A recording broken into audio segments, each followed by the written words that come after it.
previously on the High Risk Wrestling Podcast. A notch. Not here.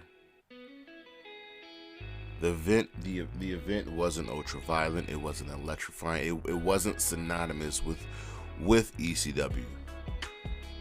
And the worst thing about the show is that it featured very little ECW originals.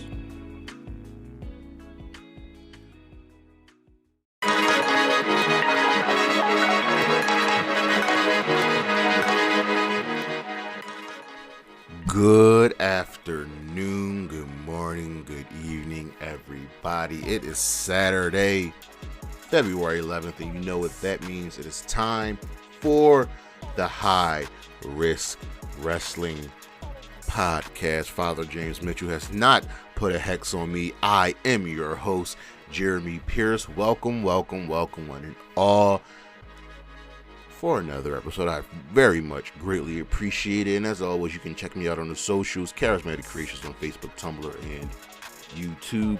The 215 on Twitter, and Charismatic_Creations52 on Instagram. Also check out the coffee page, Patreon soon to follow. In today's show, well, Faction Warfare number 4. Seeing as how we've got a plethora of factions just running around right now, thought it'd be fun to take another look, take another stab at them. But for now, you know what's next, so just go on and hit my music.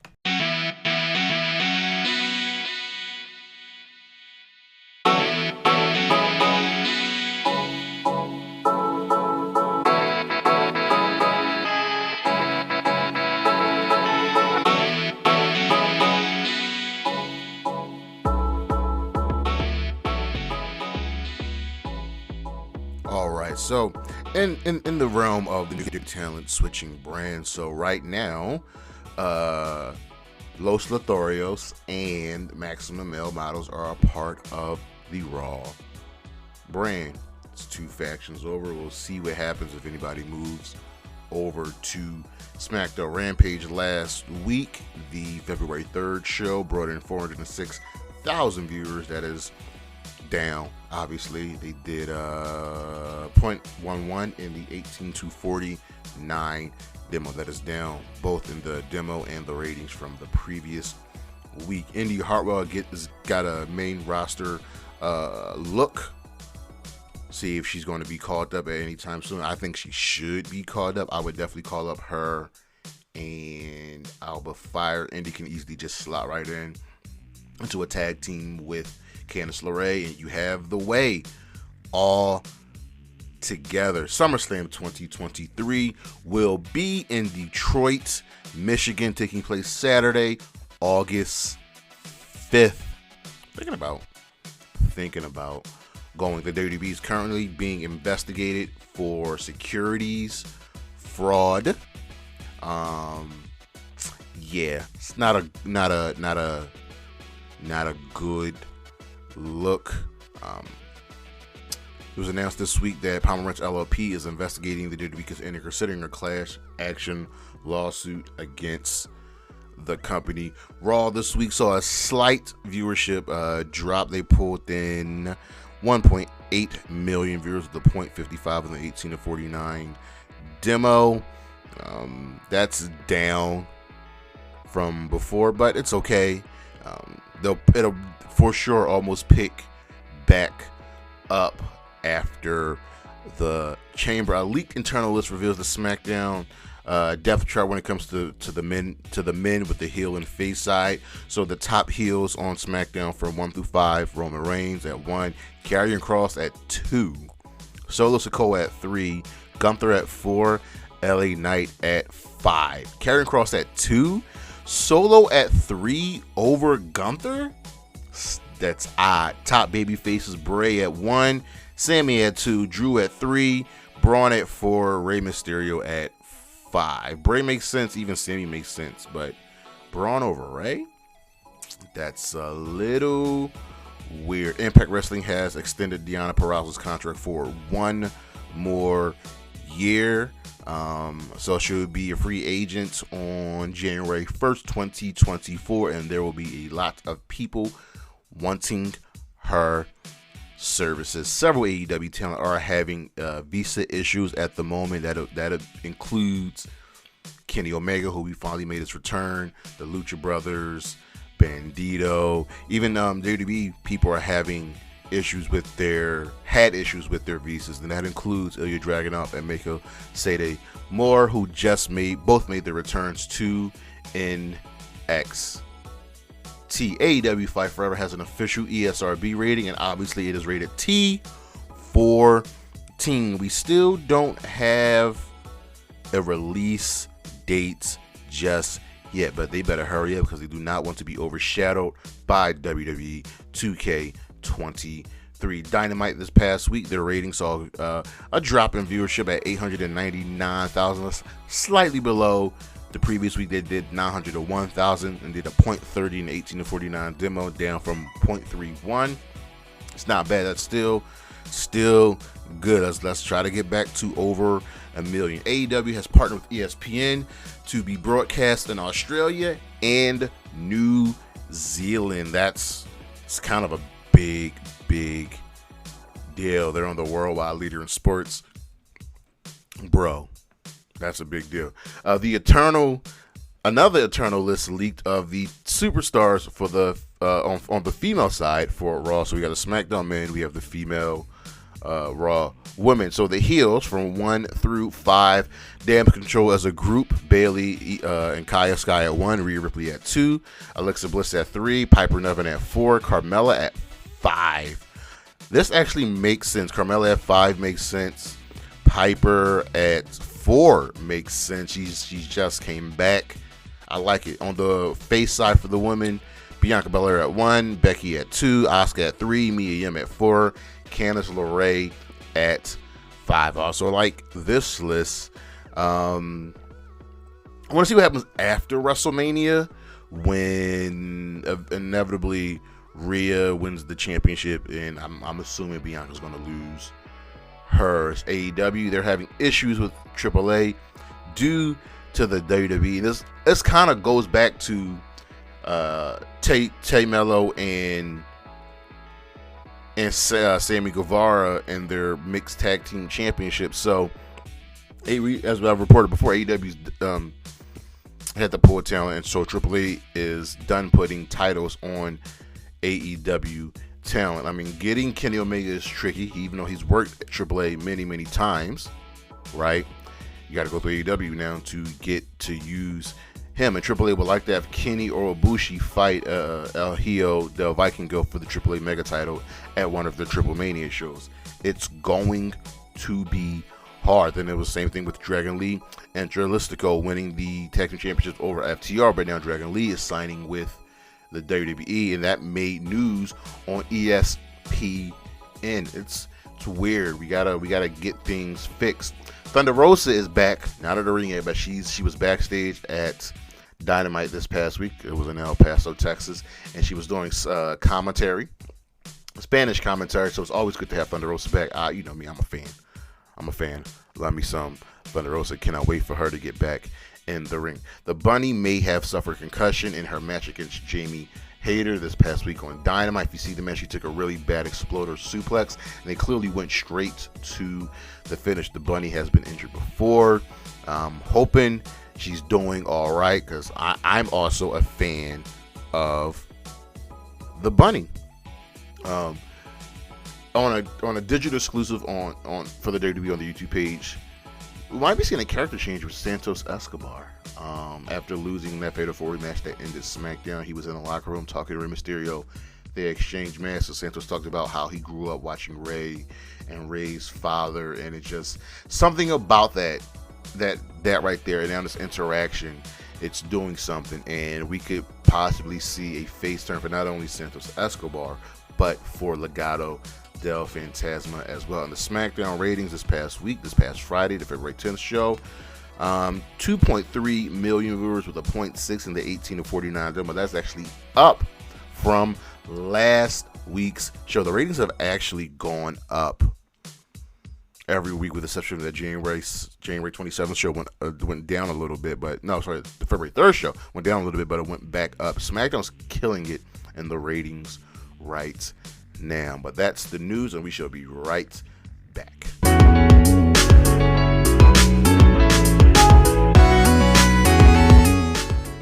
We had ourselves a nice little week in wrestling, man. It's just wrestling never stops, it never sleeps. I am all very much for. So over on Monday Night Raw, we have more build to the Elimination Chamber event, an event that I'm not really super fond of, but we opened the show with Edge and Beth Phoenix, and listen, they want the Judgment Day. They want Finn, they want Rhea. Rhea was not there tonight, she was visiting a family, but they want the Judgment Day.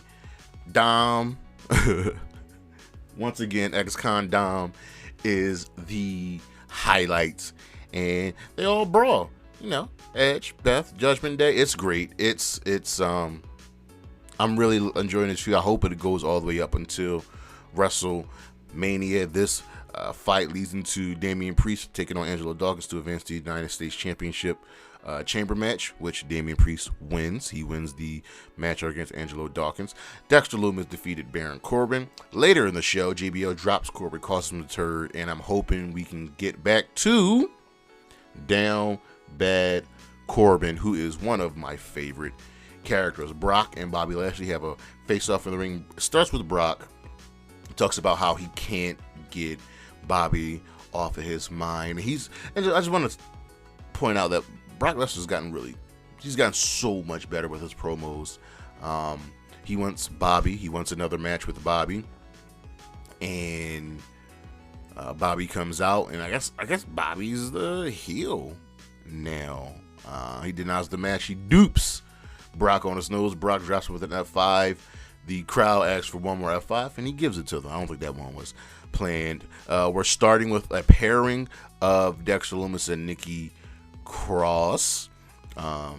So Johnny's with Dexter, and he shows a picture that Dexter drew of him and Candace and Lumis, but in the background is Nikki. And I feel like we're going to end up pairing Nikki Cross with Dexter Lumis. But what does that mean about Indy Hartwell? Because it is canon that they are married. He literally went back down to NXT for her. Carmella wins an Elimination Chamber qualifying fatal 4-way match over Piper Niven, Candice LeRae, and Mia Yim. Piper Niven looked the best here. She looked dominant, but Carmella, she's the one making the return, so she had to be the one to win this match. I'm perfectly fine with that. I am a fan of Carmella. Cedric Alexander and Shelton Benjamin, accompanied by MVP, defeated the Alpha Academy. You know, I'm tired of the Alpha Academy losing, but if you're going to keep teasing me with the Hurt Business, I'm going to keep taking it. The Miz will get Rick Boogs next week. Asuka defeated Chelsea Green. We had this beautiful, just amazing in-ring segment between Paul Heyman and Cody Rhodes. Words can't do it justice, but you all should go watch this. You really, really, really should go and watch this. Montez Ford defeated Elias to qualify for the United States Championship Elimination Chamber match. And in our main event, Becky Lynch, with a little help from a returning Lita, defeated Bayley in a steel cage match. But I don't think it's over between these two women. Hell, I don't even think it's over with Lita, because something's up. Something is amiss. So Raw gets a fist over on Dynamite. Another solid show. MJF defeats Konosuke Takeshita, and this was a good match. I wish it was a world title eliminator. I wish Takeshita would have won, because I don't like Takeshita losing all of these big matches. At some point he's got to win, right? I mean, he defeated Brian Cage, but Takeshita could have won this match. MJF would have been fine taking the loss. MJF defeats Bryan Danielson at Revolution, and then Takeshita gets the title match. So now it's already built in, and then MJF can get the win back over Cassidy. That's all you gotta do. I mean, more often than not, most people lose the eliminator matches. We've had a few people win. Rio won one, Christian Cage won one. Forget who defeated Thunder Rosa on Dark, but just more people should win these matches. Then you have a built-in title match down the line. But after the match, MJF attacks him with the Dynamite diamond ring, bloodying him up, and Bryan Danielson comes out to make the save. Samoa Joe says he will deal with Wardlow because, well, Joe's the king of TV.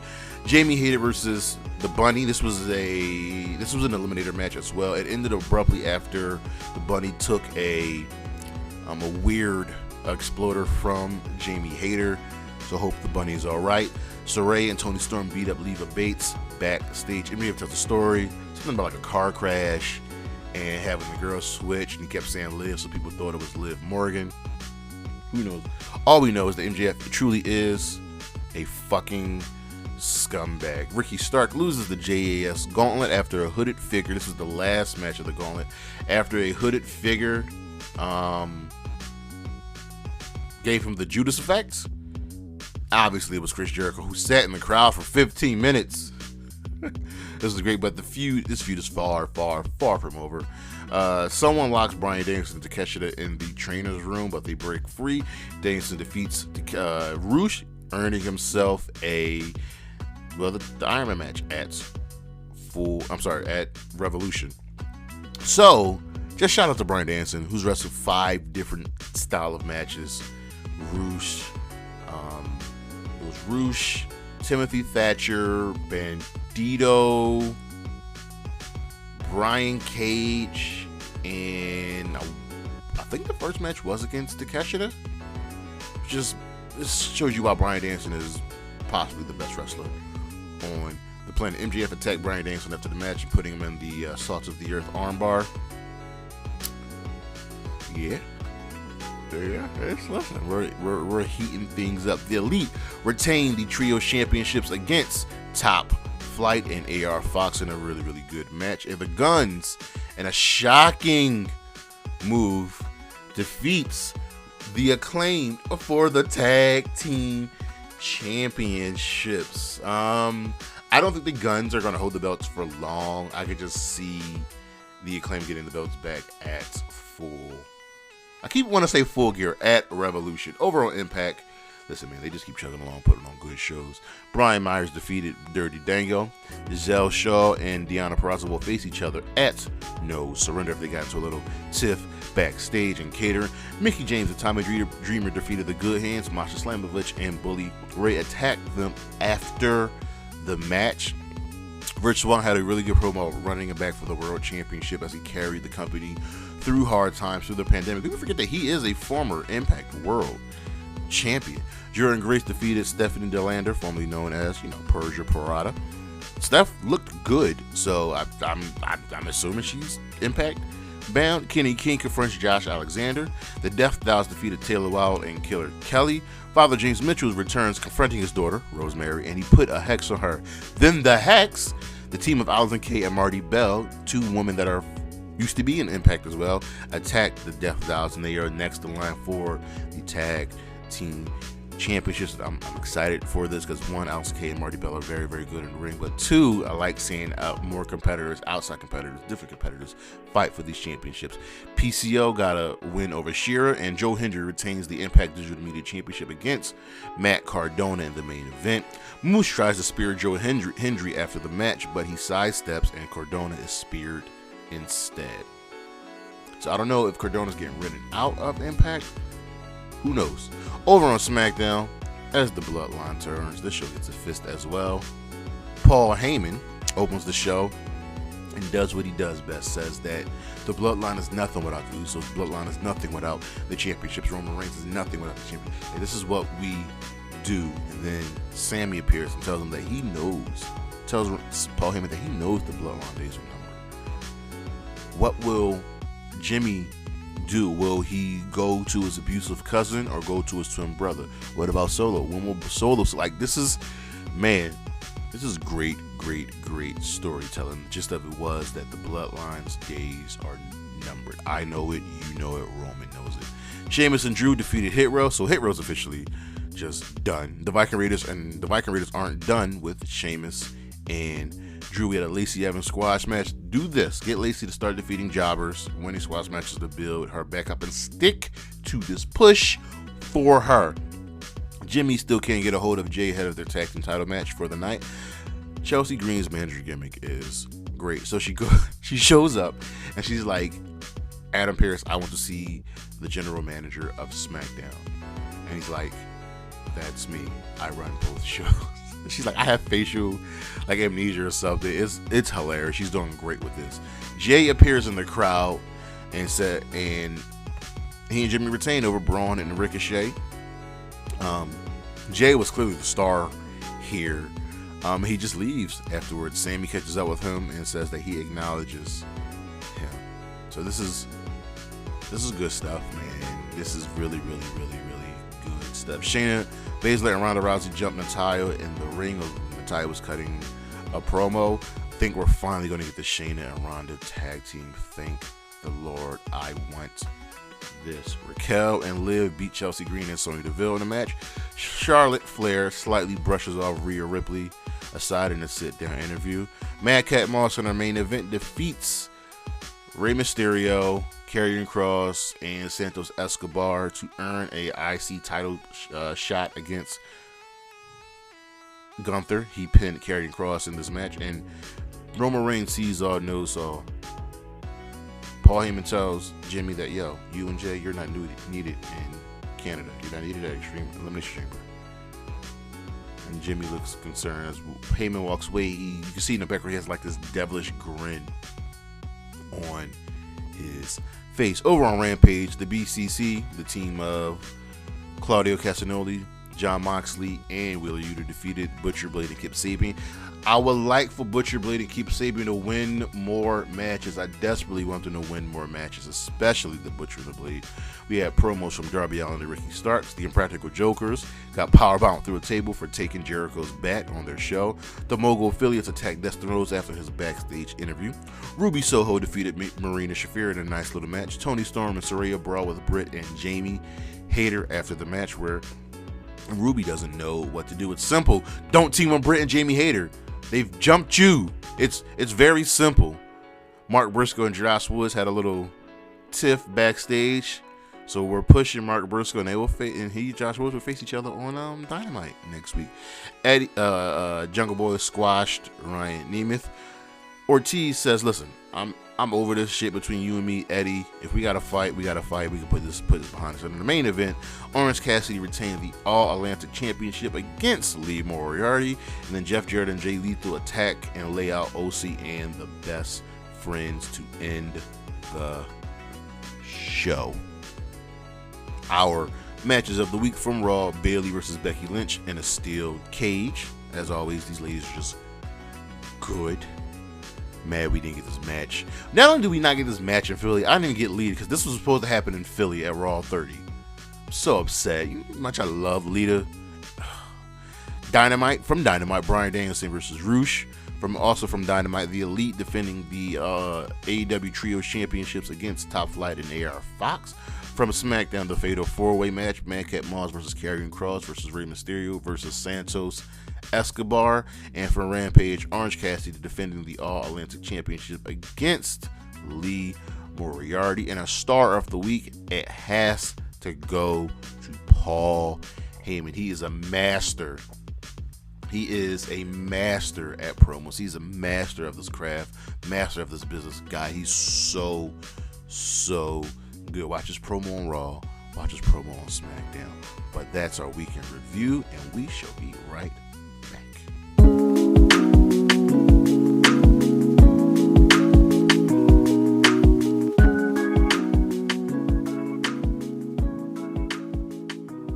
What is professional wrestling without its groups? What is professional wrestling without its factions? What is professional wrestling without its stables? A dominant group, putting in that work, keeping everyone on their heels, putting everyone on notice. Yeah. We are back once again. Faction Warfare Part 4, and we've got a nice little grouping for you today. So let's just start with it. The Dangerous Alliance. Now this may seem familiar. You may have heard of the Dangerous Alliance, but who are they? Who were they? Well, they were a professional wrestling stable started in 1987 in the AWA, the American Wrestling Association, once again in WCW, and then for a final time in ECW. And what do these three companies have in common? Paul Heyman was in all of them. Why is that relevant? Because before he was Paul Heyman, he was Paul E. Dangerously, and the faction was named after him. So starting in the spring of 1987 in the American Wrestling Association, Paul E. Dangerously formed the Dangerous Alliance with Adrian Adonis and the Midnight Express, the teams of Dennis Condrey and Randy Rose. He got them some tag team titles over Jerry Lawler and Bill Dundee. That's big wins. But who did they lose the championships to? Well, that would be none other than the Midnight Rockers. Wait, are the Midnight Rockers the Rockers? Yeah. Shawn Michaels, Marty Jannetty. And as we all know, Paul Heyman is great at what he does. Paulie Dangerously is great at what he does, and he got Adrian Adonis, helped him out, finally, to win the AWA International Television Championship over one Tommy Rich, and he lost the championship to Greg Gagne. So right now, we've got the Dangerous Alliance just feuding with legends: Shawn Michaels, Marty Jannetty, Jerry Lawler, Bill Dundee, Greg Gagne. This is good stuff here, and it would only get bigger and brighter from there. See, in 1988, after passing of Adrian Adonis, who passed away in a car accident, the group disbanded. And then the husband and wife duo of Eddie Gilbert and Missy Hyatt reused the name for their partnership in the CWA. By the end of that year, they were signed, all three, Eddie Gilbert, Missy Hyatt, and Paulie Dangerously, were signed to WCW. So then we get the newest version of the Dangerous Alliance. So after Paulie was fired, quotation mark, as an announcer from WCW, he resurrected the stable. And Eric Bischoff was working as a valet. So Dustin Rhodes, Barry Windham, you see all of the legends got out of the car, and the reigning World Tag Team Champions Arn Anderson and Larry Zbyszko ran up on Eric Bischoff and Barry Windham and slammed the car door in Windham's hand, breaking it. It was this incident that Zbyszko gained his nickname from around this time, the Cruncher. So later in that same show, the mysterious WCW Halloween Phantom appeared, squashed Tom Zink, and in a match using a reverse neckbreaker, wink, that's how he won. And in an interview segment with Eric Bischoff, Paulie Dangerously had the Phantom unmasked, and who was the Phantom? Well, if you should have guessed by now who in professional wrestling's main finisher was, the reverse neckbreaker. It was none other than Ravishing Rick Rude. And now that Paulie Dangerously has his manager's license, he will get revenge on the company that fired him. So we move over to Clash of the Champions 17, and this was live on TBS. Sting, who was the United States champion at the time, was doing an interview, and Medusa came out. This was in 1991. Medusa came out, you know Medusa, dressed as a harem girl and distracted Sting, so world champion Lex Luthor could attack him, clipping his lead. But let's fast forward. So Sting's hurt, Sting's out. Paulie, they actually had found a loophole in the match contract that specifically stated that if Sting was not able to defend this title, he would have to forfeit it to Robert Roode. Announcers told Bischoff told Sting. Sting tried to return the string tied the return. Guess what? We have ourselves a new U.S. champion, ravishing Rick Rude. So right then and there, Paulie dangerously uses his smarts, uses his wits,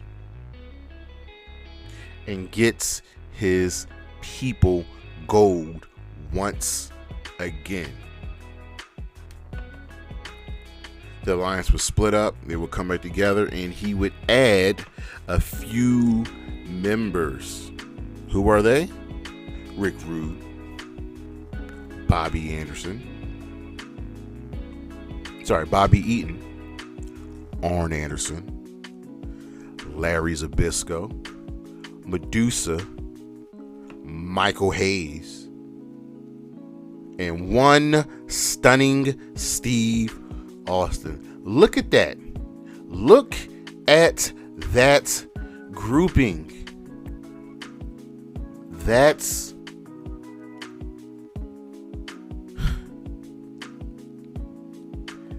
pretty. If you look and compare, you know, some factions with their best members, right? Who's got, you know, like outside of the NWO, because everybody's in the NWO. Look at the WCW members of the Dangerous Alliance. Arn Anderson, Bobby Eaton, Larry Zbyszko, Medusa, Michael P.S. Hayes, Rick Rude, and Steve.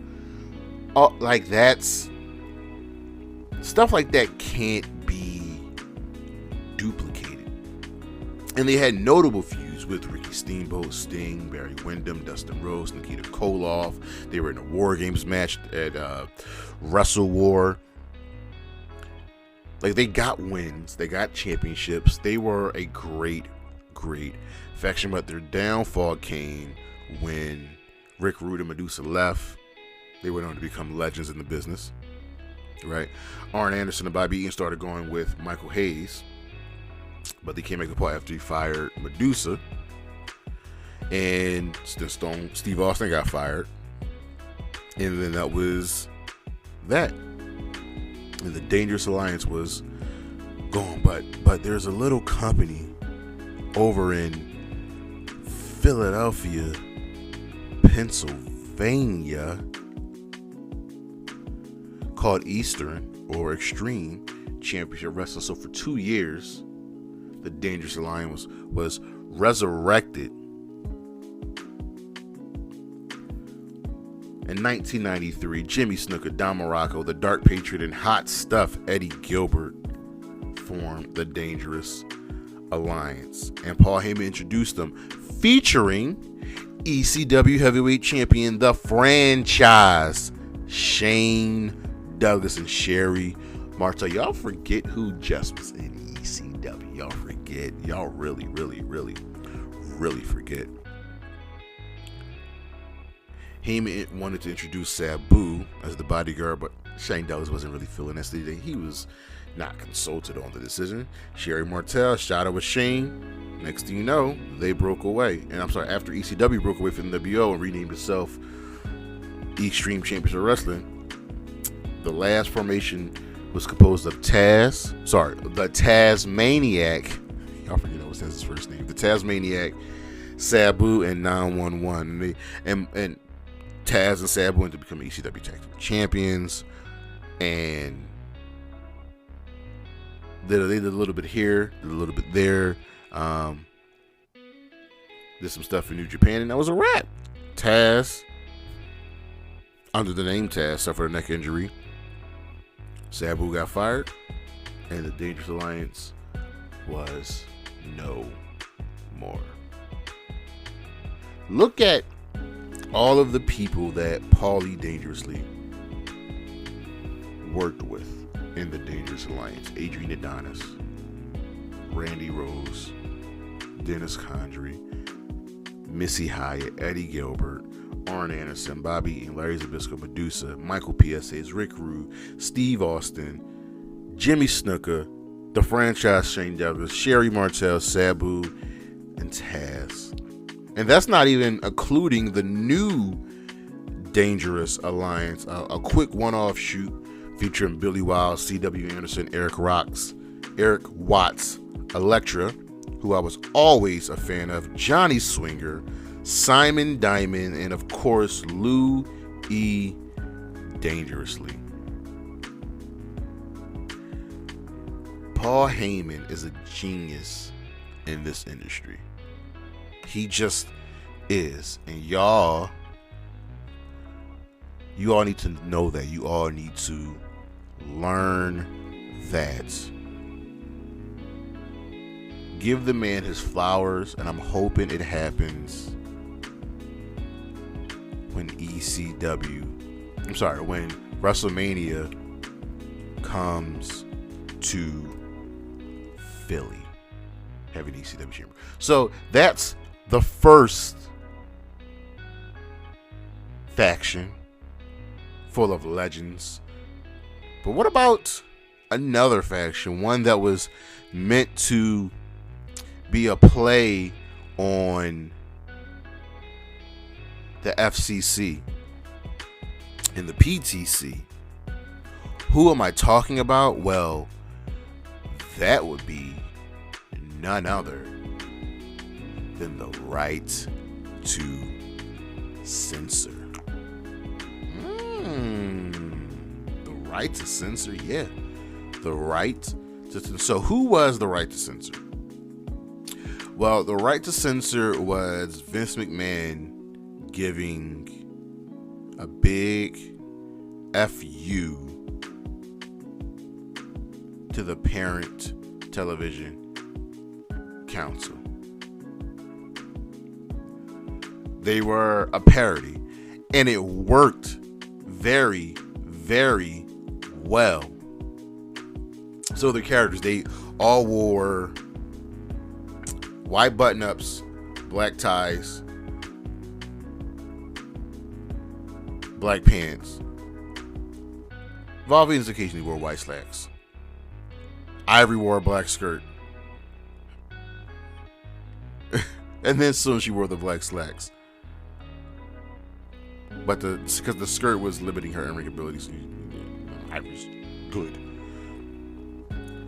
Their entrance was just alarm and buzzers.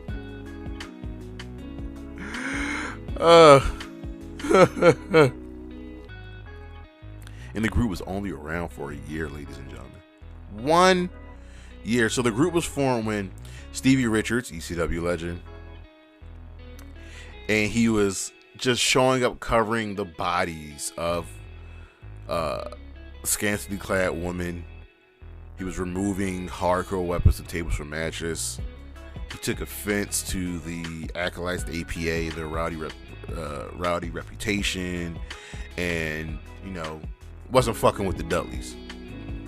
He was eventually joined by Bull Buchanan, the Godfather, who became the Good Father, Val Venis, and Ivory. They were like the straight edge society before there was a straight edge. Think about this. Bull Buchanan, the Godfather, who went from pimps and hoes to the Good Father. Val Venis, who was, a porn star. And Ivory. It's funny. They even forced the Cat in at one point, because the Cat was starting her own group called The Right to Nudity. Remember her stunt at Armageddon 1999? Yeah. That's what brought her to the Right to Censor's attention. And the Right to Censor were good. They were good. They won championships, tag team championships. Bull Buchanan, the Good Father. Ivory was women's champion. But then things slowly started taking a turn. They were winning matches, but it was just something. They were the faction that you love to hate, and they feuded with everybody big at that time. Too Cool, Rikishi, Lita, Molly, Trish, Edge and Christian, China, Jerry Lawler. They were getting dubs. But as all factions go, they were not longed for this world. And it started with WrestleMania 17. They lost all of their matches. Bull Buchanan, Val Venus, and the Good Father lost to the APA and Taz in a 6-man tag match. And China defeated Ivory for the women's championship. They feuded with The Undertaker, and it was a wrap, because after Taker gave Steven Richards the last ride, they just walked out, left the man laying, and they were losing matches here and there. So what happened afterwards? What happened? Well, Bull Buchanan became B Squared and was a bodyguard for John Cena. And the rest of the group reverted back to their previous incarnations. Godfather was back. All aboard the train. Ivory became Ivory again. Val Venus as well. And the Godfather and Ivory are both in the WWE Hall of Fame. Ivory came back with a gimmick in the 2022 Women's Royal Rumble. Cut a promo. Lasted 30 seconds of the match. Rhea got her out of here. Bull Buchanan's son, if you guys don't know, is Brooke Jensen, who is participating in NXT. And the Right to Censor.com domain is still active, but it directs you to AEW's website. The Right to Censor were a faction that you loved to hate, and they did their job. Listen, there was a point where Vince McMahon kind of was a genius. He kind of was a genius.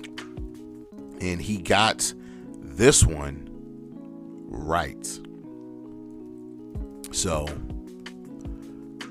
shout out to him. Shout out to this man for this one of the few things he did well. But let's end on a shitty note. Let's end on a bad note. Team Bella. My God, this was horrible. You all know how I feel about the Bella twins. WWE wants to tell us that, they were the spark for the women's revolution in the WWE. Not true at all. They were the cause of it. We were tired of women like the Bellas. We were tired of it all.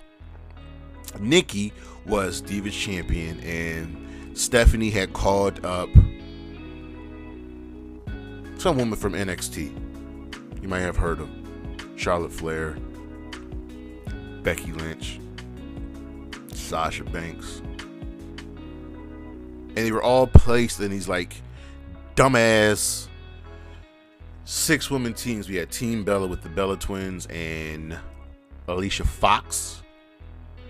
We had Team PCB, which was Paige, Charlotte, and Becky. And then Team Bad, which was Sasha, Naomi, and Tamina. all of these groups were bad. But Team Bella was the worst because at the very least, like Alicia Fox wasn't as good as she was at that point. Brie Bella has just never been good. And Nikki has got better, but she wasn't as good then. They were just using this as a catalyst to uplift other women. And I give them credit. But the less we say about this, but the revolution did not get started off great, especially when they had the Bella Twins winning matches with Twin Magic. And at this point, I'm almost sure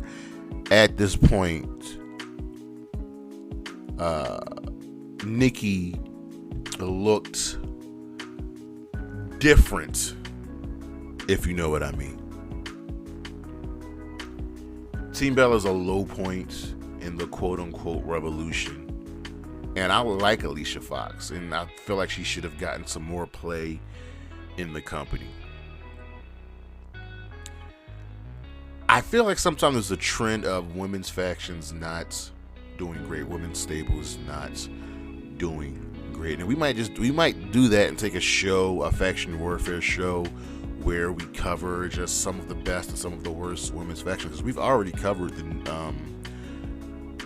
we had one show where we covered Damage Control, PMS, and the Riot Squad. We've covered Extreme Expose, and here we are with Team Bella. Not great. Not a strong track record there. But let me know what you think. That is our show. Next week, Elimination Chamber. Yeah, it's going down. It's supposed to be a filler show.